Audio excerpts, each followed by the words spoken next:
that I'm paying attention to. I know a lot of people are at least more aware of World Economic Forum and United Nations and people like Bill Gates and Klaus Schwab, these types of characters. More people are becoming aware. We need to continue to highlight it. And continue to talk about it. Like you mentioned at the beginning, these are uncomfortable conversations. It is easier to kind of pretend like you don't know and just get distracted by things that are happening in life. That's definitely the easy road. But we have to make sure people are aware of what's going on, because so many people will hand over their freedoms and their rights just for convenience or for safety, or in the name of equity. I read in the article, or maybe it was one of the links to the article, that we're leveling the playing field. Hmm. Leveling the playing field. And so, is that really government's role? I mean, we need to make sure we're having equal access because we are all equal in the eyes of God, but it is nobody's role to level the playing field and to determine who the winners, who the losers, and that everyone has the same exact result. That's just not, it's not realistic and it's not biblical. Yeah, I completely agree. And were you aware that the mayors of Nashville, Memphis, and Knoxville are partnered with that global covenant for climate change? Not until I read the article. No, I wasn't. Yeah, that was It's news to not me. surprising. These are all blue cities. These are all very left-leaning cities, with the highest crime, highest drug use. So it doesn't surprise me that these are the types of policies that they would lean towards. Yeah, unfortunately. So, Zach, I wanted to have you jump in here. So, in 2023, we got gas station pumps with TV screens on them. We got refrigerators with Wi-Fi. We got musical instruments that connect to Wi-Fi. Mhm. So, why do you think there's this giant push to have every single device link up to one another? Yeah, I mean, I'm not so sure about like giant push. I mean, it's kind of like what we've already been talking about though, is for ease of access. And there's definitely an argument to be made about the convenience of these things. Like, for example, a friend of mine actually has sort of a smart home there where he can have Siri open his garage doors and things like that, and he gets notifications if his front door is open. And one particular case that actually was a good thing because his toddler escaped and was just kind of hanging out in the middle of the road. Um, so, I mean, these things in and of themselves aren't necessarily bad. It's kind of who we outsource them to. So, kind of really where my concern with this steps in is like if we're going to, because these things will have to be connected to the internet, if we're going to start treating the internet like a public utility, and that would put it at the in the hands of these the mayors and things like that, and these legislators, and that is a very tricky slope and can lead to a lot of the scary things that we've kind of been talking about so far. Hmm. Yeah. So, Andrea, do you feel like, kind of going off of what Zach was saying, do you feel like there's a lot of talk within like the lawmakers of the state to address some of these issues? I haven't heard a lot of talk. There's definitely conversations that are just not um, as obvious. When you're talking about politicians, they like to stick to their safe topics that are aligned with their party, and so getting into the weeds and criticizing World Economic Forum and global initiatives and these types of topics, they're uncomfortable. And if you spend any time with our legislators at the state or even at the federal level, you quickly find out they don't know everything. They are not experts on every topic. You might think they sound really smart when they're being interviewed on Fox News, but then you find out they don't know anything about education Yeah. or they don't know anything about farming, and yet they are definitely voting on education bills and agriculture bills and so on and so forth. So we shouldn't be too intimidated by them. We should see it more as a partnership where you become subject matter expert on an issue that you care about, and you reach out and you provide that support, um, and be a conduit of that information, and to work and help them to get up to speed on the issues, because none of us can know everything about everything. We kind of all have to pick a lane. Um, but I think what a lot of people are very concerned with is we're really becoming more and more aware of woke and weaponized government. Mm. And I will say this, with the amount of time that I've spent on election integrity, which is not that much time, but I've been working on election integrity, and I have learned that there is no such thing as technology that cannot be hacked. So if we're Mm. going to have smart cities that rely on technology, we have to be okay with the fact that they can all be hacked. Every technology is vulnerable. There's no such thing as secure technology, completely secure. So there's that, and who's going to hack into data and information? Is it vulnerable to other countries? And Mark Green, our District 7 representative, was just named the chair of Homeland Security. And he's been talking about cybersecurity and the risks that we have to our country and to citizens. These are huge risks. But then we also have the risk that's right here at home, and that is that this type of data and this type of power can be used by our fourth branch of government. We already are seeing how these government bureaucracies, these agencies, FBI, DOJ, CIA, so on and so forth, how they've become more and more woke, and they are weaponized against American citizens. So if we're going to open up this Pandora's box of these smart cities, we have to be prepared for the unelected and unaccountable fourth branch of government using that data against us. Yeah. So, since you are so involved in the grassroots, what would you say right now are some of the bigger issues that are on the minds of most of the Tennessee citizens that you're involved with? So election integrity is probably number one. Despite what the Heritage Foundation said in their report card for Tennessee, they ranked Tennessee number one in election integrity. Tennesseans know that that's not true. We do a few things really well. We have voter ID. We don't do mail-in ballots, and we don't do ranked choice voting. That's what that scorecard was based off of. But we have Hmm. voting machines. They have huge vulnerabilities in those voting machines. There's voter disenfranchisement with vote centers and so on and so forth. So voter election integrity is number one. Education is huge.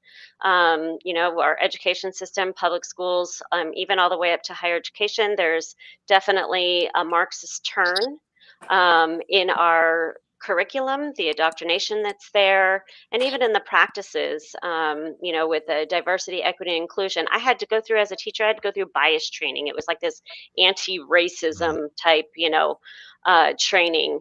Um, we have restorative justice that's creating a culture of leniency in our schools and in our communities. So I would say election integrity and education. Medical freedom is also very much on the top of people's minds. And just government overreach in general. And I think this lends to that category as well. The potential here for, the government, or, even private industry.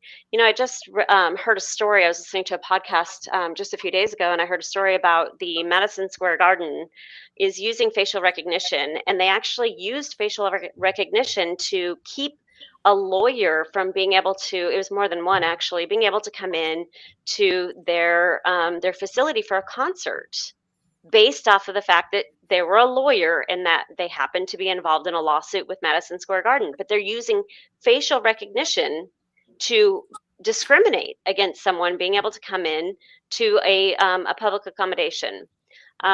So I think we'll see more and more of that if we're going to continue moving in this direction of these smart cities with all of this technology. We're going to see not only our government woke and weaponized, but we're going to see private industry using it as well. Hmm. Yeah, we have a couple of chats from YouTube here. So Charles Cook podcast said, just as Ring and Amazon giving access to the video of the Ring doorbells to the NYPD. So that was in response to what you were saying about Madison Square Garden. And then Oliver Queen asked, what's the good faith progressive argument for this? So, Andrea, we'll go ahead and have you answer that. It's safe and convenient. That's always the argument, right? On the left. Let's create fear. Let's create a sense of chaos, and then let's come in with a solution. And that solution is always giving up your rights. Yeah. Zach, would you agree with that take? Yeah, to a degree, right? I mean, like I said before, I mean, the argument for it would be that it is convenient. There is, at least from what I've seen and been able to try out for myself, an argument for convenience. But with that, you always have to be asking, okay, but who's going to have access to this, right? Like if we're turning over the ring footage to the NYPD, are they presenting a request for that information from a judge? Or is it just Amazon and Ring handing that over willy-nilly? You know, what protections are there? And then as far as the security argument to it is, there's a lot of truth to that there is no such thing as, if things aren't as secure as we think they are. But they're, with as time goes on, things are more secure. But again, it goes back to, well, if we're putting legislators or the government in charge of that, how secure can it really be? I mean, a good example of that is I was just reading earlier today in the news about all the dams that are inches away from causing catastrophic damage, and who's in charge of building those is the government. So we're putting some people that, or an entity that has shown to handle things with gross incompetence, in charge of something as complex as the internet. And like she was saying, is these people don't really know. I would go as far as to say, having watched some of the congressional hearings over Facebook and things like that, these people don't know anything about the internet beyond, what was happening in the 90s with AOL and things like that. So, I mean, these are not the people I would want in charge of. You mean you don't like going to the DMV, Zach? Not even a little bit, dude. So much so that I still have my driver's license picture is super old, and it's back when I was fat. Like, I don't look anything today like I do in my driver's license photo, but I just did not want to go and get a new photo taken. I'll give some credit where credit is due and say that Tennessee's DMV was definitely a lot better than Washington State. That's for sure. But I guess that shouldn't be too surprising. But Michael, so with all this craziness, this new landscape that we're kind of going into of this technology-driven culture. I mean, we're already technology driven. It just seems to be only increasing. So how can that fit into the biblical model of living quiet and peaceful lives? It's important to recognize what we mean by quiet and peaceable. There's certainly a lot that scripture says about having peace with one another. That does not mean, being slow to speak doesn't mean quiet to stand up for righteousness. There are certainly positions that we need to take for the sake of the kingdom. And when it comes to these things, I'm not entirely sure how to interpret scripture in light of technological advances, because it seems inevitable that technological advancement will come and has come at a rate that has been, I think, faster than our culture has been able to comprehend, really.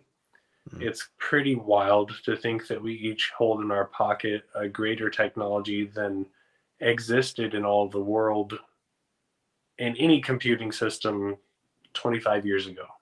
It's pretty wild that we talk about Big Brother and the overreach potential of government, but we've got the Snowdens of the world who have already attempted to expose some of those things and been exiled. And the bottom line is, the phone in our pocket can track our IP address, can potentially listen to what we're saying, see what we're looking at, and determine our interactions. And we've already seen a lot of information about social media algorithms influencing what we can or will view on a daily basis, if that's a medium that we partake in. there's a great deal of influence, and how that can influence elections, how that can influence world movement is very concerning. And as far as biblical models go, Christ doesn't give us specifics on how to respond to cell phones or Neuralink or smart cities, but there are underlying values that can be discerned through reading scripture that have to do with just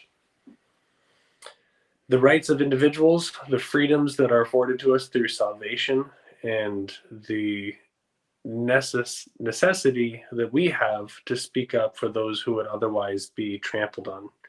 Proverbs 31 verses 8 and 9 says, "Open your mouth for the mute," which is a huge verse that we like to use for abortion purposes in that conversation. But it continues to say, "For the rights of all who are destitute, open your mouth, judge righteously, defend the rights of the poor and the needy."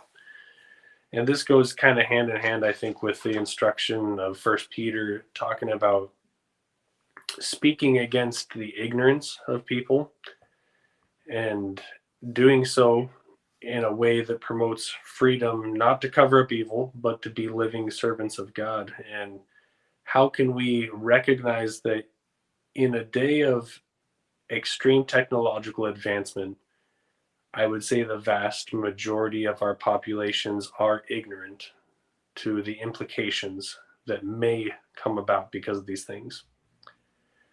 So I guess take that as you will, but my 2 cents is to protect those who would otherwise be abused by the system.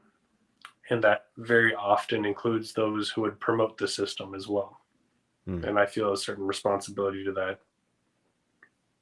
Yeah, I tend to agree with you on that.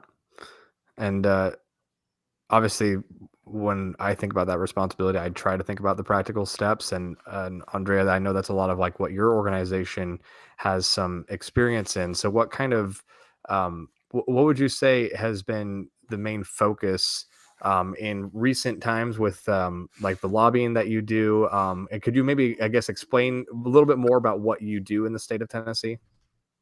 Yeah, sure. So we have two parts of our organization. We have a think tank in DC, Center for Renewing America, and they're really up there doing research, writing policy briefs, model legislation, and primers, producing a lot of product that we can then use at the state level. We also have a weekly call that activists can tap into to get that direct intelligence right out of DC. Our founder was the director of the Office of Management and Budgeting under Trump. So he's got a lot of experience in Washington. He previously worked with Heritage Foundation as well. His name is Russ Vogt. And so he really understands the inner workings of DC. In fact, he was the architect behind the speaker fight that we all watched at the beginning of January, where we watched 20 really brave members of Congress stand up and oppose McCarthy and hold their ground until they were able to get the concessions that needed to be made for the American people. And then at the state level, so we have representatives, directors in several states: Texas, Arizona, Florida, and Tennessee. And then what we do is we support those grassroots activists. So connecting them with our resources, our educational materials, connecting them to our weekly call. And then being available to be a conduit and to help equip them when it comes to understanding issues that are happening in DC, and also understanding the issues that are happening at the state level, elevate and promote what they're doing. So I have even worked with activists and gone to meetings with them, with their representatives, to highlight an issue that they're passionate about. at the state level. But mostly it's a lot about education. So, I was a teacher before. I taught elementary school, and now I'm still teaching. I'll always be teaching. I just have taller students now. And I thoroughly enjoy this work. I'm very passionate about what we do. We do have a biblical worldview. I'm very proud to say that I work with very strong Bible believing Christians, and it's very refreshing to be in an organization that not only has that worldview but also knows what time it is. And it is 11:59, and we have to be like Michael was saying, doing everything in pursuit of righteousness. And I 100% agree with that. And if I could just say, as far as technology, um, I know that the Bible doesn't speak specifically on, how we're to respond to all of this technology, but I think that at the end of the day, we respond by keeping God first, first in our hearts and on our minds. And anytime technology starts to impede and encroach on that hierarchy of God is number one in your life, that's when we're really need to assess. So technology can be good, like you mentioned. It can be good. For communicating ideas with people and sharing, but then it can also be used against us, right? And so it can be used against you just in your personal life and spending more time on technology or accessing material that is not godly, that is not righteous. But it can be used for good as well. And so if we stay prayerful about that and we abide in him, he will give you the answers as to how to use that technology in a way that pleases him and honors him. That's what I believe. But I do think that we are walking a very fine line with God being replaced with technology, with government, with education, personal goals. We can replace God with all kinds of things. We can have many idols, and we just have to make sure that we're not allowing technology to hold that place that is 100% reserved for the creator of the universe. Yeah, absolutely. And I think that these smart cities, the push is ultimately going to be things like restricting our movements. And um, I think kind of like what you were saying, there's technology has the ability to be used against us and to um, to hinder our work here on this earth. Now, that doesn't mean it hinders the gospel, because the gospel, and the church, the gates of hell cannot prevail against the church. But regardless, I think that these restrictions are going to be something that the church of the possibly near future is going to have to really think through and figure out, what our response is going to be to those restrictions. Because I do think that it can affect things like how we send out missionaries. So, Michael, do you have any thoughts about that? Like the restriction on our movement and how it could affect potential, like, sending out of missionaries in the future? That's a tricky one, because on one hand, yeah, of course there could be issues with that, because certainly there have been efforts to stifle missionary work in many nations since the beginning of the church. And what I would say in response to that is, on one hand, it's important to recognize that the North American church is not best equipped to send missionaries out. Oftentimes, we need missionaries sent here. And furthermore, the work of the gospel will prevail against all. And more in my own walk of faith and the interactions that I have with other ministers and people working overseas, I'm hearing numerous stories about Christ himself witnessing and evangelizing areas of the world that it's strictly forbidden to entertain Christian doctrine in any way. And I guess that's kind of a side note and could lead us down a whole different track. But I do want to be clear that, like you said, the gates of hell will not prevail against the church of Christ, and he himself will evangelize in our lack. So I'm not concerned about the work of the gospel. I'm not concerned about any worldly thing impeding on that spreading the gospel. And moreover, I would desperately implore Christians to be working in righteousness, knowing Scripture well, and being missionaries where we are is equally as important as the ability to go elsewhere. Yeah, absolutely. And I put my Bonhoeffer book on display behind me because I think that he lived a great life of someone who was active in the public square as well as just very active in the church and very theologically sound. And he lived a crazy life that is one that's worth reading about. But so that being said, Aundrea, since you work with the grassroots, I'm sure that there's probably going to be some people that are going to be listening to this and they're going to want to, put their faith into action in the public square. So how would you encourage those people to begin getting plugged into your organization, and where can people find you and keep up with you with that? Yeah, absolutely. So we promote know, grow, and go, right? So knowing your issues, growing in your influence in your circle, your network, and then go and get engaged.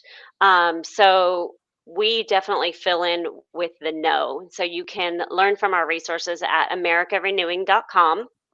If you want to reach out to me, and if you want me to come and speak to your group and talk to you more about what Citizens for Renewing America can do for your group and your activists in your part of the state, you can email me at Aundrea, that's AUNDREA, at citizensrenewingamerica.com. And I'm happy to travel. I have a Honda. I'm not afraid to use it.